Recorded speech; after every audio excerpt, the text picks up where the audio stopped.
उपस्थित सम्मानित जनमानस से, अगर यहाँ पर कोई दुकानों से आए हुए कोई प्रतिनिधिगण हैं,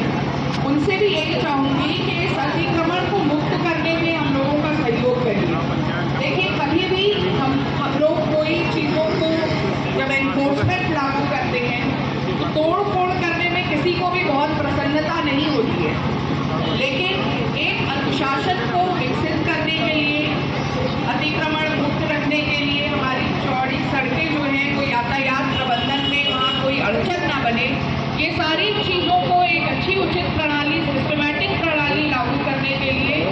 एनक्रोचमेंट पर या अतिक्रमण पर मुक्ति करने का अभियान चलाया जाता है। मेरा एक और आग्रह इससे जुड़ा हुआ है, क्योंकि नालियों की सफाई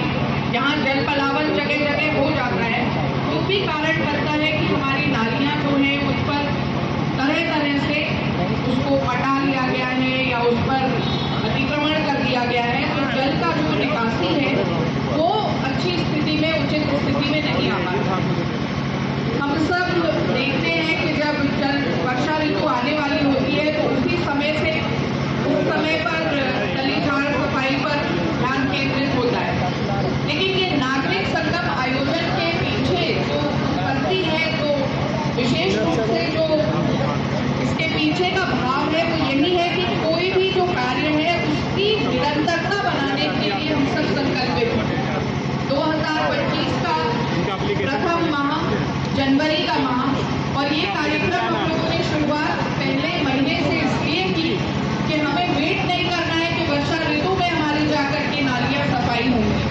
उनकी निरंतरता हम आज से बनाना शुरू करेंगे, ताकि जब संचारी रोग अभियान जैसा समय आएगा, जब मच्छरों का प्रकोप बढ़ जाता है, तो गंदगी व्याप्त कहीं ना हो और इन चीज़ों को पहले से अंकुश लगाने का और विराम लगाने का कार्य जो है वो निरंतरता से हम अपनी टीमों के साथ करें। तो ये कार्य स्वच्छता के लिए, अतिक्रमण मुक्ति से संबंधित कार्य है, स्वच्छता की निरंतरता बनाए रखने का कार्य है, स्वच्छता में सहयोग आपके द्वारा जो आकांक्षी है वो कार्य है। इन सारी बातों का एक समागम इस नागरिक संगम के संवाद के माध्यम से हम लोगों ने करने का प्रयास किया है, और मुझे बहुत खुशी है कि इसमें बहुत बढ़ चढ़कर भागीदारी यहाँ के सम्मानित सभी जनप्रतिनिधियों के द्वारा दी जा रही है, मीडिया के बंधुगणों के द्वारा दी जा रही है, और नागरिकों का संगम है तो आम जनमानस की उपस्थिति भी इस बात का पर्याय बन रही है। अब आपसे मैं ऐसे जानना चाहूंगी, क्या मनकापुर में साफ सफाई नियमित होती रहती है? हाँ, होती है या नहीं होती है? होती है। अब आप में से कितने लोग हैं जो कूड़े को अलग अलग करते हैं अपने घर में? 1 2 4 5 लोग उठा रहे हैं अपना हाथ। इस जो भाव को मैं कह रही हूँ कि कूड़े को अलग अलग करने की बात है, ये इसलिए महत्वपूर्ण है। अभी नितेश जी आपको समझा रहे थे, आप में से काफी लोगों ने सुना होगा कचरे से कुंदन या वेस्ट टू वंडर। माननीय मुख्यमंत्री जी भी इस पर जोर देते हैं, और प्रधानमंत्री जी तो निश्चित, क्योंकि स्वच्छ भारत मिशन पर उनकी प्रबल मतलब उनका फोकस रहता है, और वो इस बात पे बहुत तरजीह देते हैं कि कोई भी कूड़ा जो है उसको अगर हम पृथकीकृत करके रखेंगे, अगर हम किचन का जो पहले हमारे घरों में होता भी था, हमारी माताएं घर में जो रेडियाँ हैं और भी जो घर में इस तरीके की व्यवस्था थी, ट्रेडिशनली ये व्यवस्था होती थी कि जो किचन का कूड़ा वगैरह होता था उसको हम लोग एक पॉट में चाय पत्ती उसके एकत्रित होती और वो कहीं ना कहीं खाद का काम करते थे, और फिर किचन गार्डन में हम लोग उसका इस्तेमाल करते थे। अब आजकल क्या है, कंज्यूमरिज्म इतना बढ़ गया है कि पैकेट खोला और पैकेट भी उसी में गया और कचरे के छिलके भी उसी में गए। इस प्रकार से सूखा और गीला सब मिला करके तो वाकई में कचरा बच गया। जो पहले अलग अलग तरीके से हम लोग करने की व्यवस्था करते थे, उस कचरे से हम कुंदन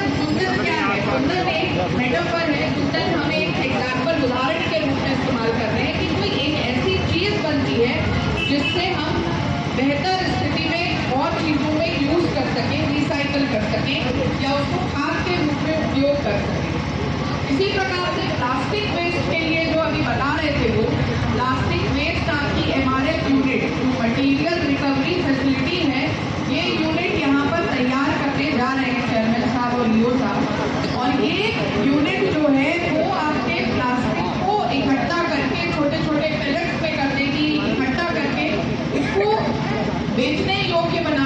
सकती है, ताकि